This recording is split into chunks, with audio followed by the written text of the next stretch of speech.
try and get those high-pressure junglers, which have been consistently banned away. The Rek'Sai and the Nidalee that have definitely been things that Dandy's been able to snowball vision advantage just from his sheer pressure, sheer carry jungle impressions coming through. Basically, Spirit-esque has been Dandy on champions like the Rek'Sai and the Nidalee. So try and engineer a situation where, okay, if you're going to go towards the Nunu, at least pick winning lanes so that you can roam with the Nunu and equalize the fact that, hey, his ganking pressure is not the best, but he can do some excellent invading and contesting a buff. I have to agree here as we get into the draft for the third game. Vici on the blue side, ban out LeBlanc away from Rookie and Kalista from Kid. IG sticking to their guns. That's Rek'Sai, Nidalee in all 3 games as their first 2 bans. I want to see Dandy go deep. We saw the Udyr come out from him. There's a champion that can really get aggressive, get in the enemy jungler's face. He can happily build a Sightstone after the Cinderhulk and go and do that aggressive warding style that Vici loved to rotate around. If they can just pick a jungle mismatch, I feel like that's the core tenet to Vici really starting to win this series. Because, I mean, we got 4 massively strong junglers on this side of the bracket. We saw Clear Love and Spirit yesterday. Dandy versus Kakao, one of the Korean dream matchups from the jungle. The first match, Dandy was on form. The second match was all about Kakao. Yeah, Azir the last ban there for Vici, as well as Invictus Gaming considering their last ban. I believe it was Sejuani last time they were on the red side, but I could be wrong. That might have been Vici's ban.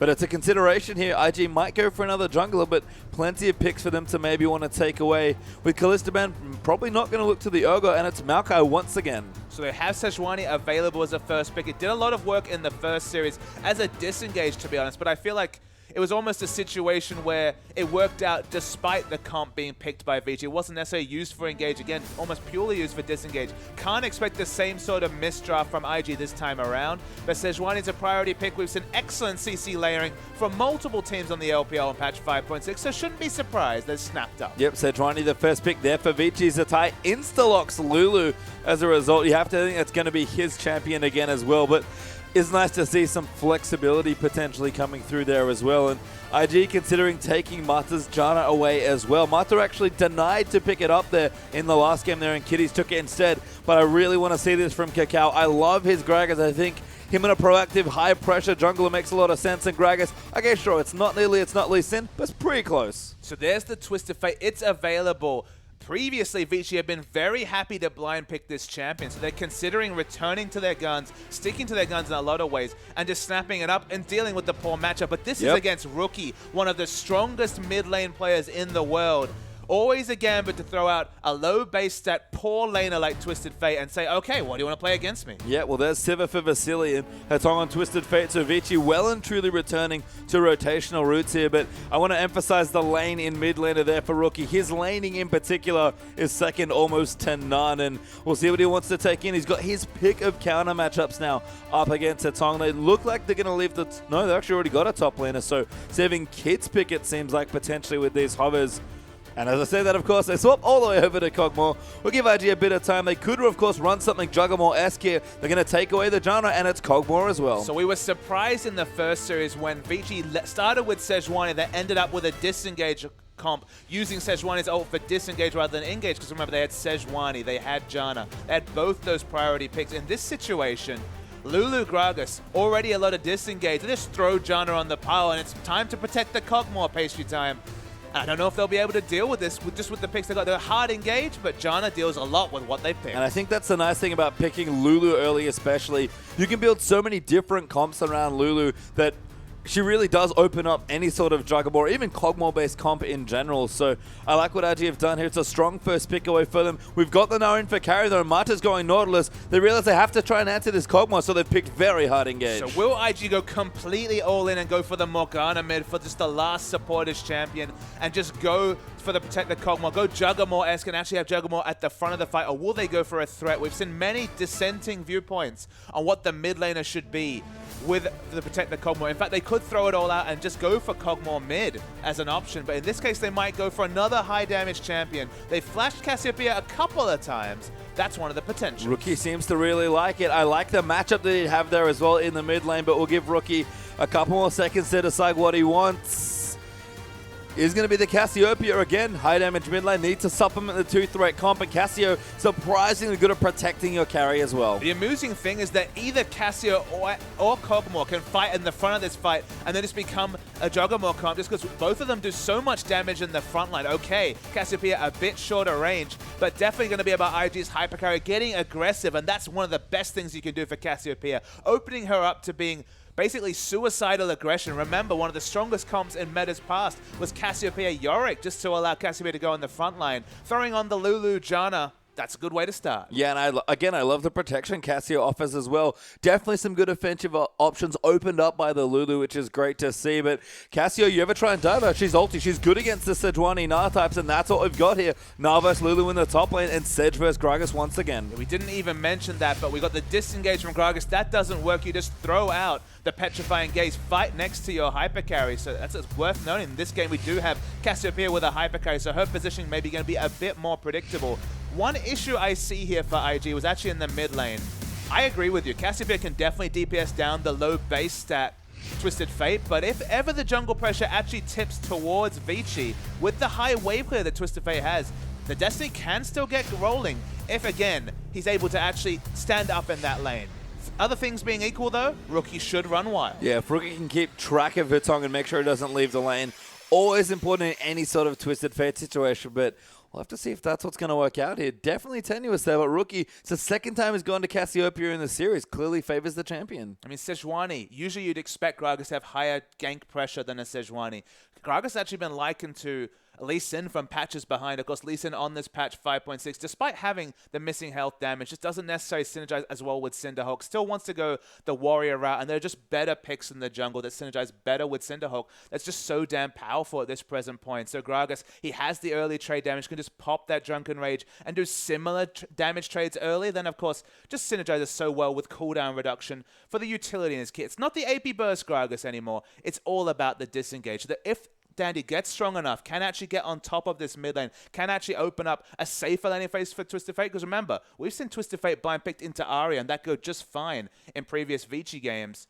It's all on Rookie to really try and boss around Hutong, because if Twisted Fate gets going, the rotational play from Vici, that's their strong suit. I mean, it might just be about the mid lane jungle duos for both sides. That's almost always the case with IG, but I feel like if Hutong is on Twisted Fate especially, he needs to make sure he gets things going, and what better way to do that than to try and bring in your jungler to gank him? So Dandy almost naturally has to be drawn to defend his mid laner as well. And we've seen Dandy previously pull off impressive ganks at level 4, level 5, just with that Arctic Assault blow flashes. Rookie has the cleanse, so they don't necessarily have the CC lock between the gold card and the Glacial Prison. They'll have to be on point with that cooldown, though. Again, I expect a lot of pressure around mid. It's a full dive comp coming out from Vici, expecting Hutong to go very deep into the backline to deal with the Kog'Maw and the Juggernaut comp that's been assembled. Gnar's going to be diving the backline. Glacial Prison, the Nautilus Ultimate. There's so much crowd control coming through in general, but we saw EDG run a dive comp against the Juggernaut from Snake and it not work out in a similar situation. I just want to see the mid lane snowball. If Hutong gets that going, I do believe that Vici can break the Juggernaut. Yeah, we'll have to see, as we do have a pause to start this game, hence why we haven't quite gotten onto the Rift just yet. I do like that Rookie has adapted slightly here. Not the double mobility this time, going for the cleanse, respecting the CC a little bit more, even in his own lane with the gold card as well. I mean, in these team fights, gold card into a Gnar ultimate, into the Glacial Prison, we've seen those CC bars, that white bar that comes under the health bar, never drop. People just die during CC duration. You can't get the sneaky Zhonyas in anymore with the changes on patch, I believe, 5.5, making those overlapping CCs consistent. You're going to have to be on point with your cleanse use in this situation, and Kid in particular doesn't have a Morgana for CC and vulnerability. If he's able to get strong enough and can fight in the front line, it won't matter though. Yeah, and that's the thing. Kog'Maw, especially in any sort of Lulu-based comp, which is where we get the Juggernaut idea from.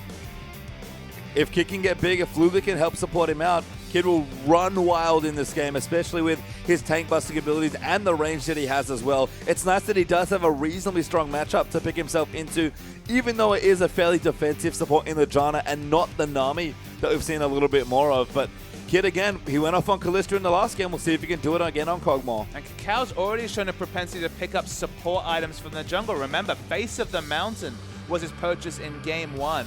In this situation, you're not on Nunu, you're on the Gragas, but he has a similarly low item threshold, just looking for CDR and health.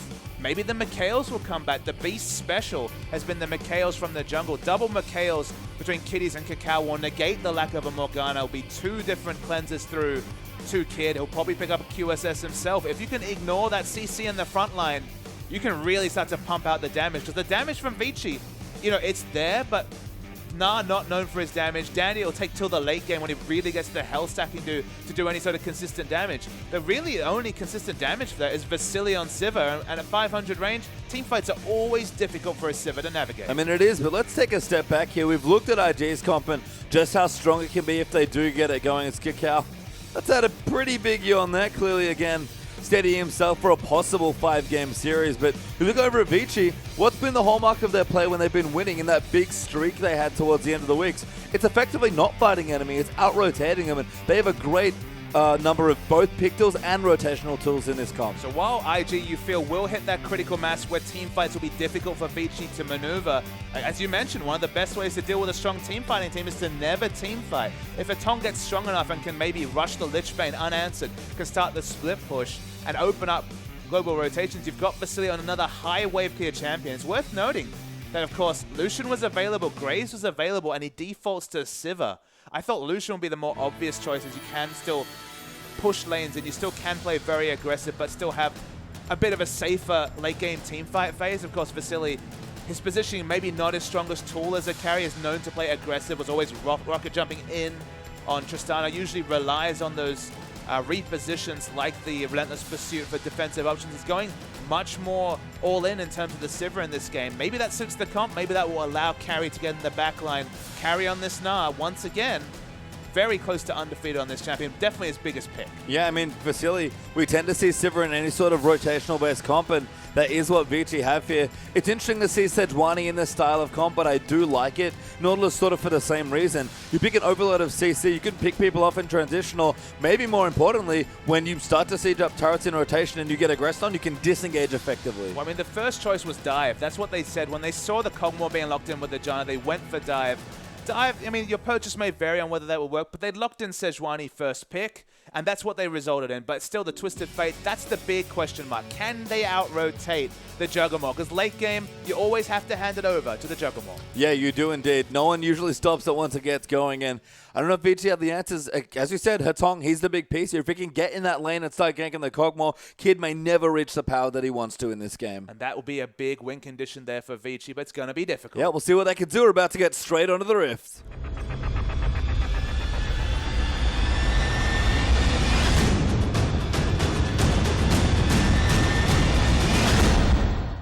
And welcome back here for our third game between Vici Gaming and Invictus Gaming. All square after the first 2 games with a 1-1 split. And we have at least 2 more games left to play. And we'll see, we might go the full distance once again here. That'll be twice today between promo and playoffs. But the team that wins this game, big momentum going. Because from that point onwards, you only need 1 more win to push yourself to the EDG matchup in the semifinal. And at least you can say in terms of champion slate this time, pastry time, both these teams have a very clear identity. All about pulling into late game team fights at IG. And with that Twisted Fate, with the Sivir, looking for rotational based play on Vici's side. If Vici get ahead, they've shown that they don't often get answered. I believe they've never lost a game where they got the outer ring of turrets with the likes of Twisted Fate and Sivir. But again, it's going to be all about IG pulling it out to late and Vici just trying to be assertive in the early game. Lovely to see teams with clear win conditions, and whichever one acts on them better, they should win this game. Yeah, given the first 2 games, which had some potential questionable picks there in the drafts, both teams with strong identities that fit their style that we've seen as well. So should be a very strong game. And as far as early adaptations go, we see a lot of early movement, a good line of wards there for Vici to try and potentially spot off a lane swap. But my favorite thing of all is Hatong and those boots one. Yeah, the boots, just to navigate the poison coming through from Cassiopeia. There's many different schools of thoughts on how to deal with these high-impact lanes. You might think, okay, I'll opt into the Flask 3 potions, have, you know, over 600 health worth of sustain coming through. But against Cassiopeia, you just need to dodge that poison. If the Q poison never registers, then the multiple Twin Fangs won't come through. But you can see in this laning phase, the first one hits. Hatong's going to have fast feet to deal with this Cassiopeia. Yeah, Kakao takes away the blue buff. Satai is jungling with him. We've started a freeze fairly strong for IG here in the top side of the map. So Kid going to get what he wants away from the Sivir lane just to make sure Kog'Maw is nice and safe. And Kitties on the Janna are going to start to roam. I mean, this is what Kitties did the previous series, getting the trades in. He stole the wolf. He got the big wolf. Look at his experience bar. He's actually almost level 2.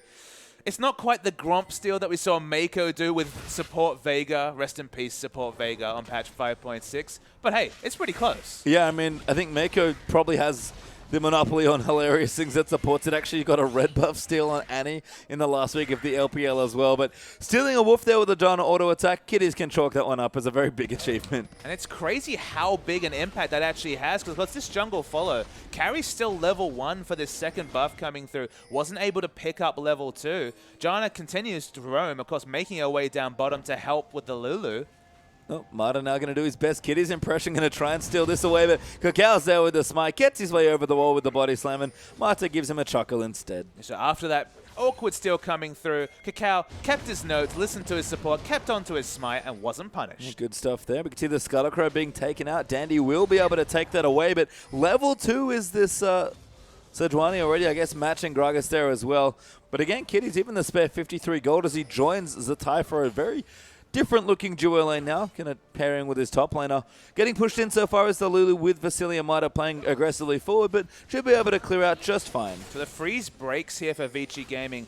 Kog'Maw hasn't broken the freeze quite on top. No, he has as well. So, of course, Na is actually rotating at the right point. I thought they might need to send Sejuani to try and push in that lane, but the freeze breaks identically on both sides of the map. Yeah, good movement there from Na. Carry going to reach the lane just in time to start picking up CS. You can see Lulu doing the same thing. Actually equalize right now for these laners. So Zatai, again, Lulu can struggle in these situations. Doesn't always last hit that well under turret. I mean, the first Destiny could be really big coming out from this Twisted Fate because there's a lot of CC in the lanes. Nautilus, 4 CCs once he has ultimate, the depth charge available in the top lane. If you manage that Na bar towards level 6, or just the consistent slows coming out, you have quite a lot of CC in Na's kit. And Sejuani, I mean, less said the better. Level 6 Glacial Prison. The Destiny ganks, we mentioned the fact that they will open up the early game rotations. They need to be on point, but they definitely pick lanes that combine well with Twisted Fate. And Hatong already gone back now. Got a Doran's ring to join in with his boots, plus a bunch of consumables. Rookie going to go back as well. Probably a tier coming through, and we'll see if he does want to go for the same build as last time. I don't know if he'll be opting into the Haunting Guys, just because the power spikes of his team this time are much later than the power spikes were in Game 1, I believe, when we last saw the Cassiopeia. Much more likely to see some later game purchases, maybe just the Rylai's for a bit of dueling effort in the mid game. If Hatong ever wants to rotate into a long lane and you have Rylai's, you have so much chase power, especially with the summon spell Cleanse, or you can just stay on top of that Twisted Fate when he looks to rotate around the map. Probably not going to be the catalyst, just because you don't want to opt too much into late game and ensure the game doesn't end before all your teammates hit their power spikes. No, but going to opt into the tier for now. Hatong actually without his ultimate roaming down, but just going to put a few friendly wards in towards IG's jungle entrances. Dandy jungling out as well. Now level 4 going to go back and spend a bit more gold as he moves in towards Cinderhulk after his Trailblazers being completed. But Rookie definitely has control of the lane right now. Good CS lead actually coming through. I mean, look, at the end of the day, Twisted Fate's going to have to play defense in this lane, respect the poison. We saw the first poison register despite the fact that Rookie the boots were picked up by Hatong. Rookie smartly actually spots out the pink ward that usually gets so much value. We see those pink wards stay up for 10 minutes or more, but in this game, picked up. Yeah, done his homework there, has Rookie, so able to clear that up very efficiently. Back in the bottom, Vasily clearing away, but 80 carry CS is fairly even. You think that has to favor Kog'Maw again.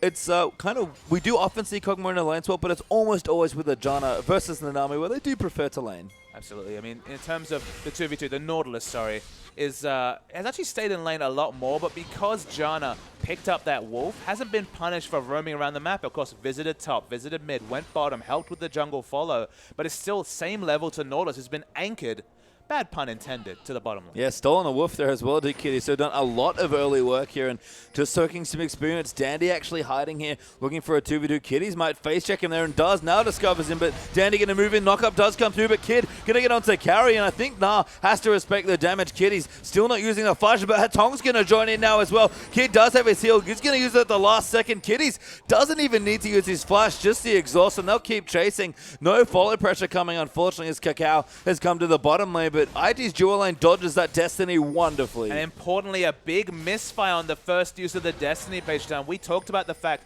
that rotational play is largely opened up by successful uses of that global in the early game to snowball your way towards 20% CDR. And again, CDR means more and more Destinies, means more and more global presence. In this case, gets him nothing. IG had a look at the Dragon there as well, but I think smartly decided it was a little too risky, given that Vici had already pulled away from the gank, but Kid continuing to farm out now. Hasn't quite gone for that first shot yet, as we see Vasily already returning to his lane with a BF sword, but pushing the lane in, starting to deny carry a bit of CS, although he's keeping up nicely with the Lulu, sorry. Fiendish Codex up for Zatai as well. Carry still with his longsword, has to make his first big purchase. Things have gone better than expected for IG. Their first Destiny didn't work out, and despite the fact that they were the ones to initiate the lane swap, they don't even have to deal with a Dragon coming through. No Dragon advantage from sending their duo lane top from the jungle follow that followed. I mean, Kitty's just delaying the power spikes for Gnar and Sejuani in the jungle has really helped them out. They lose their turret in bottom, but of all trades, they'll take that one. They will for now. Here, Kid does return to that lane with a fade as they've swapped back down, probably just for some Dragon control here as well. Rookie returning to his lane with some very early Sorcerer shoes. I like it. Knows that Hotong went for some early boots. Needs to be able to chase him down. Yeah, he's gone for the flat magic resist blues as well, so just a bit more magic penetration. Helps with his wave pushing because, of course, the magic pen works on those lane minions. And again, gives him more trade damage to Twisted Fate, and Twisted Fate can't just use a gold card to disengage because, of course, the cleanse has been elected to from Rookie. It's all about kill pressure onto Twisted Fate. They've punished him for his first roam by picking up CS. He's 26 CS up, which is actually quite a massive lead for this early into the game, and now he's getting kill pressure, and that's the ultimate punishment, death onto the Twisted Fate. Hatong seems to be looking for a Merc Treads, I think, as well, so very defensively minded there in the mid lane. Null Magic Mantle's just been picked up on his last shopping trip, but not really picking up any big ticket items or even decent mid-game items here for Hotong. So struggling on the TF so far with the Cassiopeia, I guess semi-counter pick coming through for Rookie, but the Dragon's still available. Carry's getting farming. For the most part, everybody's pretty happy. Once again, almost 10 minutes in and still no first blood. It's still no first blood. Both junglers been just onlookers for the start of this game. Actually a 5 CS advantage available for the Sejuani, but I mean, you have to say that Cinderhulk is basically an item that keeps scaling into the late game because, of course, you get more and more gold value from each of your purchases. Sejuani getting closer to the late game with all her innate health scaling. It suits Vici if Sejuani isn't punished. And it's one thing for Kakao. It's always interesting to me when he doesn't choose to get super aggressive early on any champion. He's found success on pretty much everyone but Nunu as far as early pressure goes, and the Gragas you saw in the last game was much higher pressure than this. I know that IG are looking to scale into the late game, but I think for me, when Kakao's farming like this, look for his mid-game presence. That first Dragon team fight, if there is a big fight for it, if Kakao doesn't make a high-impact play from all the farming, he kind of probably just wished that he spent more of his early game just applying more pressure. And you think to some degree he'd harken back to the last time these two teams met during the latter stages of the LPL, I believe it was week 9 or so. He picked up the Nidalee and literally solo carried that game with a late game T5, picking up a crucial triple kill onto the backline and getting IG back into a game. They looked like they had no chance to. Of course, Gragas isn't a Nidalee from the jungle. I'm waiting for the hyper carries, or so at least the jungle hyper carries, to be picked up, but it's been very defensive junglers. The disengage Gragas and the engaged Sejuani have been the popular picks this series. And then, of course, Nunu, the other one, enough said, not much about the early jungle pressure. I mean, to be fair, it makes some sense as Vasily does get slowed, I think, by the Zephyr. Might have spell shielded off, but Kid, with the Phage, looking to chase, doesn't even have the Sheen here and still feeling confident to win trades against the Sivir. I mean, Sivir has Twisted Fate for backup, but still is respecting the pressure coming through. Of course, didn't have the Nautilus, didn't really know the positioning of the Sejuani, but you look at the mini-map, 2 pink wards around this Dragon committed to. That's 200 gold Vici have spent to get Dragon control, but still haven't felt the confidence to actually pick up a Dragon. Yeah, 11.5 minutes in. It's been a late look at that first Dragon here. Teams kind of just getting some vision and backing away. No one really committing to try and take it yet. Vici have a slight gold lead here of 800 gold. That's mainly from the tower that they've got him in the bottom side of the map, but all the other towers are fairly healthy here. And again, Hatong, he's got his Destiny back, but he's not been able to find any time to roam with it. And that CS advantage that Rookie's been able to pick up doesn't count for much if this game goes long enough. And the innate lane matchups, Cassiopeia always going to be able to boss around Twisted Fate. Lulu always going to have the early advantage over Gnar. The scaling in those lanes is definitely to the advantage of Vici. So if they're not being punished, it buys time for them to get stronger, but you can say the same about Kid to some degree. The one item power spike from Kog'Maw has really brought him back to the meta with just the Trinity Force. That's usually the go button when it comes to team fighting. He's going to have at least the Sheen when he goes for this back, perilously close to that Trinity Force. Yeah, and just comfortably getting there as well. That's the big issue. Again, a fairly long early game here. Pretty long landing phases. One attempt at a gank here by Hetong, but a misfire on the first Destiny. And that's just comfort room for Kog'Maw. He's farming up. If that Trinity Force comes in 16 minutes, 17 minutes or so, and Kog'Maw's being unhindered, especially if there are no extra towers or dragons to speak of, IG are going to have a field day with their mid-game. We already mentioned that Vici are the ones looking to take this game in the mid-game through rotations, ensure that just like IG was afforded last game, they can lose a few team fights in the late game, but if you're 8-0 turrets up, you win one fight, you win the game, and that's what rotations can do for you. There's been some decent rotations. They have the turret advantage, but no dragons to show for their early game comp. Yeah, and blue buff here for Cassio, and the dragons are an important highlight there as well.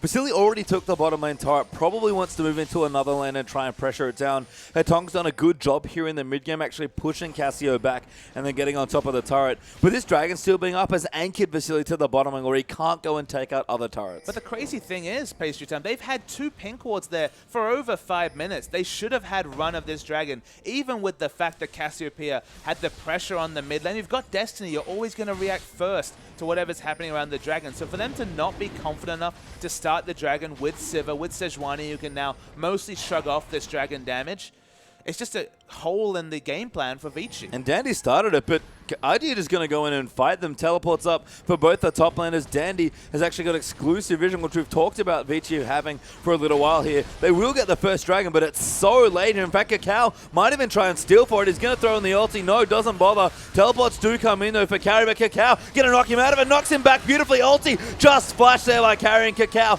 Now gets Wild Growth away as well. The ulti comes through the hits on the Kittens to tie, but Cacao is forced to flash away. Dandy very low in the back. Cassiopeia going to get the first blood as a result. And IG going to reset with the Giant ulti, continuing to chase in. They've got so much potential to move in there, and they've got a lot of slows. They only get the 1 kill, but not too bad. Yeah, really low mana bars coming through. Sivir, Twisted Fate, both completely out of mana. Meant they weren't able to fight, despite the fact that Twisted Fate can move around those fights so slipperily and get out those gold cards on the Twisted Fate. So IG, they do move towards the mid lane. They should be able to answer this first dragon for the outer mid lane turret, and you'd always take that trade because the outer mid lane turret gives you so much access to the enemy jungle and get those aggressive wards down. That's twice now that IG have opted into this trade as well. We'll see if it works out slightly better than it did in that last game here, but Kid now could be in trouble there. Marta's coming through as well. The Destiny's in. He's got to find a way to flash, but the gold card's going to come in after the dredge line. Exhaust down there as well. Slow just missing. Kid will flash. Hetong will follow the gold card back in again, and he'll get the kill. There's a trade of flash. Much more important for Kog'Maw to hold on to his flash than Twisted Fate. Doesn't quite have the distortion boots just yet, but it's a good pick coming through. But again, it's a kill for no objective. In the end result, it's 1-for-1 in kills for an outer mid lane turret for a dragon. You'd always give the advantage to the outer mid lane turret, as some people are having some fun in the crowd. Yeah, apparently not enjoying the pace of the game so far, preoccupying themselves with some other things, but starting to pick up here. I understand it's been a slow-paced series so far, but don't let that fool you. The mid-game again, looking to be very explosive for these two teams. And if anything, we thought Vici would be the team prioritizing early turrets, maybe seeding away a couple of dragons. Never ideal to do that against a Protect the Kog'Maw comp, but when you've got the Twisted Fate, when you play so confidently, when you're rotating aggressively around the enemy structures and have 3 outer turrets done at 10 minutes, which has again been a common thing for Vici, you look a lot better. In this situation, they finally got that second outer turret, but they're working on this mid. Yeah, mid's probably dead here. I think Hetong has been doing great work. Good shield from Kitties to deny the pick a card burst there coming out from Twisted Fate. Athene's is done now on Hetong as well. Archangel's also completed for Rookie, so first items for everyone starting to come through, and Cacao again comfortably has an Aegis looking there as well. Does find the slow into Hetong. Will ult him back into the team, and Rookie's on top of him. Hetong nowhere good to go. Gets knocked up by a tornado, and who gets the kill but Rookie with the ulti? He actually forced out the petrifying gaze. I believe Rookie dropped poison, wasn't able to get the refresh on his Twin Fang, so has to use the team fight cooldown. No big structures to fight over, so probably not going to be punished by Vici. And the longer IG can hold on to this mid tower as well, I think the better things are going to look for them. Vici have managed to get the 2 side towers, but the ever-important mid tower that IG have already taken away from Vici is still here for them. I mean, Cassiopeia's had the blue buff. She hasn't been pressured that much. She's been able to wave clear despite not having instant wave clear, just because, again, has so much mana at this point that can just spam out those Twin Fangs quite happily. Getting that outer mid turret should open up some of the split pushing that we've expected to come from this series. But again, Twisted Fate's been basically anchored to a mid lane matchup. It's not going to win. Yeah, the Tyler got ulti by Carry. Big combo coming through for the Mega Gnar. Now going to pop back into Mini Gnar form. Hyper will proc as a result. Damage going to come through. And now Tower being aggressive by IG, but get ulted there. Here we go. Now the Hatong going to come through as well. Tornado moving in. Master's going to ult onto Kid. Kakao is so tanky though, and Kid turning around with the damage. Kakao gets the first kill. Reset coming through from the Monsoon as Rookie zoning everybody out. Doesn't have his ulti, but doing so much damage. Gets the kill onto Mata, and 2 kills there for IG. It was just crazy use of the Destiny by Hatong. Basically went for a melee range Destiny about 2 flash units away. Died to focus fire. Good rotation coming through from Rookie. And it's the second out of turret, matching the turret score from Vici with a Protect the Cogmore comp. Everything going well for IG. And Carry not able to be there either because he spent all his resources trying to kill Zatai, who just wild growth off the damage and then kept wave clearing away from his turret. Vici have not looked like they have in the later stages of the LPL this series, I have to say. Even Zatai going to find a pink ward and clear it away. And so many wards in the items. Remember, we haven't seen the Sightstone coming out early from Dandy, but multiple wards from members, 2 pinks, multiple wards coming through from Hatong. That just means that the gold lead 2,000 is actually implied 3,000 or more gold lead coming through from IG because of all the commitment towards warding. And the item timings are actually starting to look better for IG than Vici, even though they're the team with Twisted Fate. They're the team that's supposed to be out-rotating. So far, the Destiny hasn't contributed anything. In fact, it's actually hurt Hatong. It has, and the big one here for IG as far as timings go has to be the Trinity Force now done for Kid. Rookie going for the Haunting guys again, but does have a Giant's Belt this time, so maybe going to move the Rylai's into the build a little bit quicker. Rookie probably going to end up with the same sort of makeup. Seraph's Embrace eventually when the Archangels transform. Shorksu's Haunting guys and a Rylai's, but he might change the order ever so slightly this time. I think Rylai's earlier is the big adaptation, just because if you pick up the Rylai's, there's no way Twisted Fate can split push with you just because you'll just die towards all the refreshing of the 35% single target slow from the Twin Fang. Of course, you have a global, so perhaps you can out-rotate the Cassiopeia, but it definitely doesn't set up multiple situations where Twisted Fate can split push. No, and Rookie, the longer he stays alive in the fights, the better. If he can stick on targets, especially these big melee divers, Nar and Sejuani, that are trying to get onto the backline of himself and Kid, the better. And Rylai's a fantastic Cassiopeia item. I think Rookie slightly missed it by not getting it. I did like the Luden's Echo, but we'll probably see it later. It's just so much more important in this game because we outlined it during Champion Select. Vici have some very situational ways they can teamfight against IG, but on the balance, you take IG's teamfight comp every day of the week. They need to out-rotate IG. They weren't able to do that in the first 20 minutes of this game as we just ping over to 20 minutes. And with items like Rylai's being completed, with less and less split push options for Hatong, those options for out-rotating get so much more difficult. I mean, Hatong is in the bottom side of the map. He loves to do this on TF, and just his mages in general stick in the bottom lane. Once the lane starts to break out, get some sideway farm and push in, but Vici still don't have that mid turret here. Like you said before, it's even on turrets. Dragon is actually back up here, so IG might just start it because no one here from Vici is really in the area. But the crazy thing is, Beishamn, he has no defensive wards around the enemy blue buff. He was actually just pushing in away straight to Cogmore, who was lapping it up. There's no advantages being gained there. Giving free farm to the Cogmore is not what you want to be doing as Twisted Fate, but realistically, he can't push past the river without immense threat of death. Oh, and you can see Hatong's positioning on the minimap, recalling quite far towards his own side of the map here. Vici did get a turret there. Vasily actually just kind of walked into the mid lane and soloed the rest of its health out, but IG managed to trade a dragon for it. So the game starting to open up a little bit more now. The farming sort of coming to an end here in this game. Again, it's been a slow one. 21 minutes in and only 5 kills, but quite a few more towers, and the map opens up. More people going to start sticking together, or maybe in Vici's case, split up and start pushing. Yeah, I mean, 1-3-1 is all that Vici can really hope to do. But again, if it's not successful, later and later, more and more items to Cogmore. Suddenly, you need to itemize armor to complement the magic resist that works so well against Cogmore for those first 25 minutes of the game. But by the moment that Play the Ruined King comes through, suddenly you need to be looking at higher armor values to just deal with him in a fight. Yeah, and unfortunately for Vici, it's neutral-looking warding across their map here. All the pinks very defensively positioned, especially towards the bottom right-hand side of the map. IG are the ones now maybe looking to get some aggressive wards in it. Again, if the wards are neutral for IG, they're happy because that means they're happily farming on their side of the map. And if they're able to get this vision control around Baron, remember, this is Cassiopeia, so even before the Blade of the Ruined King, but especially after that is picked up by Kid, they have immense single-target Baron damage. Hell, Drunken Rage now does 300 damage. The cap increased towards monsters, so the amount of Baron damage from just those 3 members, and of course Lulu and Janna to throw on shields and be provide innate tankiness, means that IG always have to respect the Baron threat, but they do have the Destiny coming through to reveal positioning.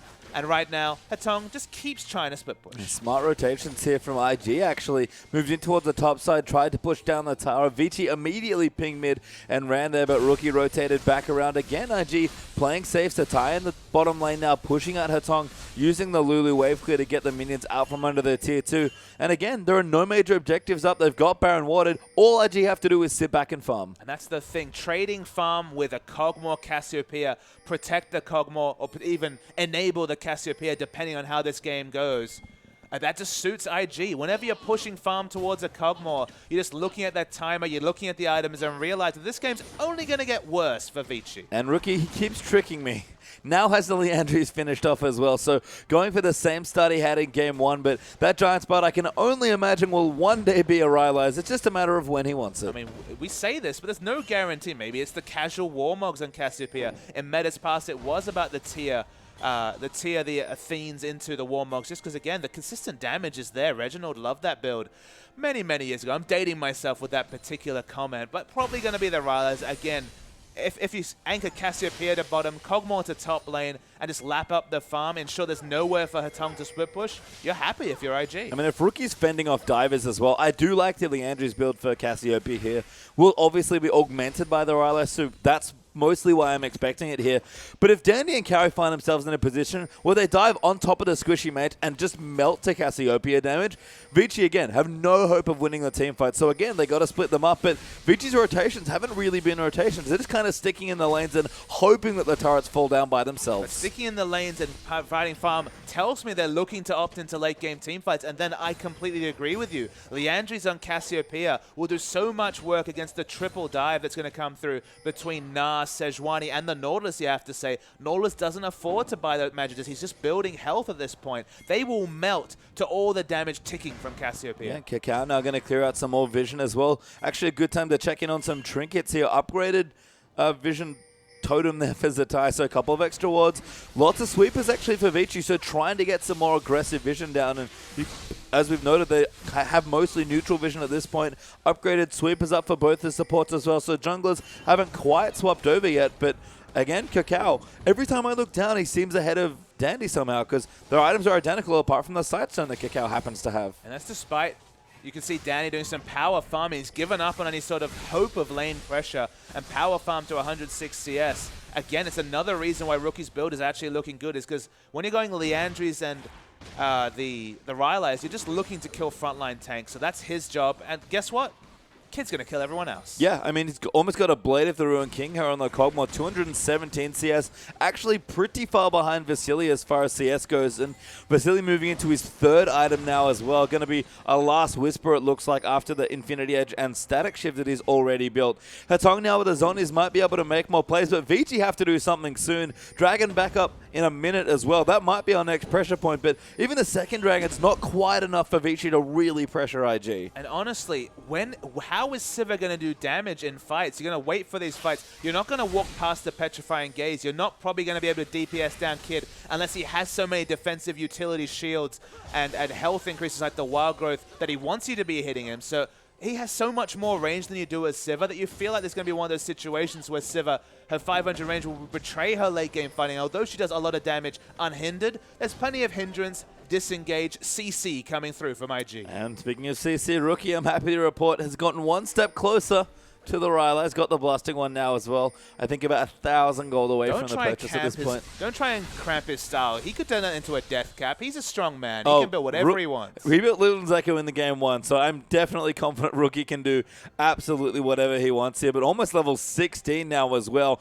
Hard to believe this game has gone so long with this few kills, but everyone is strong here. And again, Vici looking around this next dragon, I think maybe thinking to themselves, I don't think we can fight anymore. Well, Vici, they have to force fights, but the issue is you can't force fights against a Cassiopeia Kog'Maw comp that has all this disengage from the rest of their members. They're realizing there's no way for them to force objectives, so the only way they can force the enemy team to aggress onto them is to actually have a lead, like a 4th dragon towards a 5th dragon or Baron, but they're even in those sort of trades. So They're going to try and force a fight, but they need the enemy team to fight on their terms, and that's not going to happen. Yeah, ports are coming, carry charging in. IG on top of the Dragon. I actually don't think they care if they get at this. Maybe want to start a fight. Dandy missed his ulti. Zatai gets hooked over. Kid going to come in. Then Rookie, a massive ulti there to stop the dive in. Marta going to get low, but a good ulti there from Carry comes in, but still kiting back Kakao. Chasing Vasily there as well. Almost gets the kill by himself. Rookie finally claims that Kid, though, will go down, and it's a 2-for-1 win there for IG. There's a for very Vici, big Nara ultimate coming through. There's the re-engage. Rookie gets hooked now as well, but he's still going in. Fairly tanky on the Casio, but Carry able to pick him off. Kakao trying to get the kill, but Marta flashes forward to protect him. And Vici, we weren't sure they could win a fight, but they pull it out just. Yeah, they were able to win the fight, but I think a big indicator there is that Rookie doesn't have the Merc Tread, so it is dying during this CC duration. It's still Sejuani into Naruto. It's still Nautilus with 4 different CCs. You have to respect the support Nautilus and all the CC he provides, but Rookie, Sorcerer's Shoes, not going to do that much work in a fight. And I think an even trade there, 2-for-2, perhaps 3-for-2 in favor of Vici at the end of it all, but they don't even get the Dragon that they were originally fighting over. The gold still basically dead even between these two teams. IG actually up 400 gold still, despite being down a turret. If the game continues at this pace, Vici will eventually run out of options. If they have to press momentum and press now. It was actually a very good Glacial Prison coming through from Dandy. It forced the flash away from Kid. Doesn't have the QSS available. Didn't have that item timing previously. Now has the null magic mana towards a QSS. Will be so much more offensive in his positioning once that QSS is completed. But now the Mikhail's also completed from Kiddies. Suddenly Kid's life got a hell of a lot better. Now we're going to start this fight again for Hetong's actually the one split pushing now, but IG doing so much dragon damage. Take it out. Hetong though, how much damage can he get done? He doesn't quite have the Lich Bane yet, but he's doing considerable damage to this turret. It doesn't regenerate any health as well. There's multiple members. They should get this turret, but they're scared of an engage. They're looking for a Kakao, throws his ulti in, but kind of boosts Dandy a little bit further away, so can't quite throw anyone in, and this is IG's problem. They don't really have hard engage. And that's the funny thing, is that both teams are looking for the enemy to hard engage upon them. Vici have more engage options, but they've already tried going for the big flank engages with Twisted Fate and paid for them, but the engages hit. Vasily ulted in, massive ult there from Dandy, hits on the 4. The death charge will follow in as well, and they're trying to kite away. Kid gets gnarled ultimate. Mikhail taps him out. Rookie though, not so lucky as he goes down to Vasily, but Kid still kiting away. Kakao buying time. Hetong dives in, way too aggressive, but Will's on is at the last second. Kid going to go down. Hetong will force it to Zatai, who is still kiting on the Lulu, but the rest of Vici gonna chase him down. Carry actually forced to run away, and Zatai 2-for-1 trade in favor of Vici. IG just weren't fighting with their tank line in front of them. Crucially, Gragas was zoned away from that engage. They were finally able to pick off Kid, and that opened up a team fight win for Vici. But Kakao didn't have his ultimate and was zoned away, and IG still kind of lost the minimum there. They lost the minimum, sure, but I mean, IG should be winning these fights at this point. It should get better for them, so maybe they're not going to be in panic stations, but they have to watch these engages, because even with a Protect the Cogmo comp, if you stagger your engages, stagger your CC, the Glacial Prison was wonderful. Look at this Glacial Prison, triple Glacial Prison into the knock-up coming through. Mikhail's hasn't been used at this point, I don't believe. I think it was used for sustain at some point in the fight. Yes, when the Gnar ultimate registered. Kakao's completely off your screen, doing nothing in the backline whatsoever. Isn't able to stop Vasily doing damage. Vasily just skips ahead, of course. There's no tank line at all. 4 members getting on top of Kid should never happen in a comp with Lulu and Jana, but Vici did it that time. Yeah, maybe a bit early on the ultimate for Zatai, but managed to do a lot of work and kite them around. Dandy actually going to get caught out. We'll get Gragas ulti back. Tornado plus the slows coming through there, and Dandy has to get a block. The good knockup comes in, but Carry comes in to save him. Kakao going to join in there as well. Still chasing RIG. They really want to kill Dandy, but he's fairly tanky on the Sejuani. The tower's still in their way. Zatai going to whimsy his way forward. Good ulti from Dandy will keep him safe, and now Hetong coming in as well, diving in onto Rookie, who instantly cleanses the gold card. Can turn it around. The ulti will threaten, and Vici Gaming will back away. Might have been a chance for a petrifying gaze, but Vici got the hell out after the cleanse was used. So probably smart position from them. They have a lot of Baron damage, and Sejuani's in base. Yep, smart stuff, knowing that Dandy's recalled and can't get back safely. Just get on top of the Baron and take it away. It dies so fast, and Rookie gets it. Kakao didn't even smite. Yeah, the miss smite actually comes through. That's a big problem, but there's the engage. Yeah, Carry getting chased down. Kakao in the front line. Petrifying gaze will peel off Carry as he dives in. Marta going to be the next to fall as Kid managed to pick up the kill onto Nautilus. 2-0 now as Hetong getting chased away. The barrel just short there onto Hetong, but RG starting to gain momentum. Yeah, much better team fight with Kakao in the front line, with the The Wild Glow is still available in this situation. Rookie fighting next to Kid. Those are the fights IG are looking for. Took them 30 minutes, but they look good when they get them. And now the towers are going to start to fall. IG evened up the turrets, now going to be ahead by one as they take their 4th turret of the game. They don't even need Zatai, who can teleport in if needed, and this tower's also going to go down. I mean, that's the thing. The Cogmore does so much safe damage to these structures, keeps proccing that Trinity Force. Cassiopeia is setting up an effective zone even without the Petrifying Gaze. The base is broken, and so might be Vici's game plan because they never got the rotations they were looking for. For once, Hatong's Twisted Fate, it's really contributed nothing. And he didn't even get that punish. Yes, Rookie was pressuring him in the early stages of the lane, but I felt like Rookie started playing back in his lane, just scared of Dandy once level 6 here for Sejuani. Maybe Hatong just sort of put himself off kilter by failing that first Destiny a bit, but it's weird to see Vici pick this sort of comp and do so little with it in the first 20 minutes. The thing to mention is that usually those Twisted Fate split pushes that have been so successful in previous series have been facilitated by aggressive wards being put down by Dandy and Marta. This game, we've noted many times, their ward line has begun and ended defensively, maybe up to the river, but no further. So we never saw a situation where Twisted Fate could split push, and when he was split pushing around this area that you see him on the mini-map now, he was just pushing farm into Cogmore to gleefully just pick up without any pressure whatsoever. In terms of Destiny, we've seen 3 of them used for no real gain at all. And, I mean, 5 score involvements out of 5 is 100% kill participation. But with this rotational game plan, they should either have a turret lead or a hell of a load of kills, and they have neither. Sick flash every Cacao. Hatong flashes out of the Grog Assault, though. Will get the stun. Can't proc the barrel, so no slow for Cacao. But now it's a teleport coming in for Zatai. He really wants this kill, but a little too deep there for the Lulu. They get both escape summoners from Twisted Fate. They'll take that trade. Another outer turret goes down. The thing about Vici is their comp does nothing in this situation. Yeah, Kid actually face-tanking turret with the Lulu shield on him. Zatai maybe even just joining in for the Lich Bane damage as he's managed to finish that up as well. Carry looking in, but they can't really dive Rookie with the ultimate up ready for Cassiopeia. I mean, IG going to make all the decisions. They have the explosive cast available soon. They have the Petrifying Gaze, so you can't dive into them. They've already taken the turret and the inhibitor, so no reason to overstay. And Vici, even with all this initiation CC, we're getting to the point with Mikhails, with QSS, with all the other options. IG have all the cards, and it feels like Vici, even with Twisted Fate, usually pretty good with the cards, not going to help out. No, not so much, as Hatong still in the top lane trying to push that out, knows that he can't really contest the Super Minion waves just yet, despite all the AP that he has. Dragons respawning right now for IG, though, and they will be able to pick it up as they prep for all this damage. And Baron melted, Dragon's going to go even faster. It's just been a really smart play by IG to answer all the obvious threats coming through from Vici. The Twisted Fate split push threat has been answered by strong wave clear from Lulu, so they never could opt into a situation where Twisted Fate was split pushing against Lulu. Cassiopeia's had incredible kill pressure onto Twisted Fate, so he's been avoiding that lane since very early. And look at this, Lulu just whimsying in, forces the ghost from Hatong. I mean, Zatai does respectable damage now on this Lulu. Morellonomicon, Deathcap, and now the Lich Bane means that the squishy Twisted Fate absolutely has to be scared of this top lane Lulu. And Lulu, normally a champion that's just fine with her 2 items. Zatai, a real threat on this team now as well. Yeah, with the Lich Bane, as you mentioned, some single target damage continues to build AP, which of course builds up his defensive utility.